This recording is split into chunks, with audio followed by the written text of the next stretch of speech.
15蚊杯，仲貴過喺咖啡飲啊！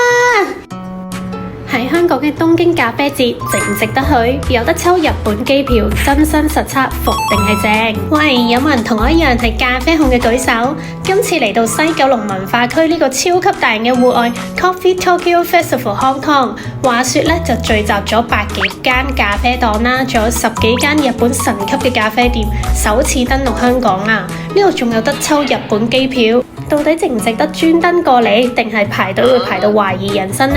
等我帶你哋去實測下啦！好想飲一杯日本咖啡師沖嘅咖啡啊！但係睇真啲，哇！點解中午已經排到去故宮博物館啊？千祈唔好靜唔嚟啊！除非你哋係想同太陽玩遊戲啦。佢哋到底排緊啲咩呢？哇！呢個有劉海嘅咖啡師到底係男仔定係女仔呢？佢真係好似成個漫畫人物咁樣走出嚟啊！聽到隔離個妹妹話排咗1個鐘先買到一杯抹茶拿鐵，我真係滴晒汗啊！之後呢，我就轉戰咗另外一邊，買咗呢杯啡啤，又真係幾正喎，75蚊杯，仲貴過喺咖啡飲啊！咁睇過啲日本咖啡呢，好多都係1至200蚊到一杯啦，咁你哋又覺得抵唔抵去呢？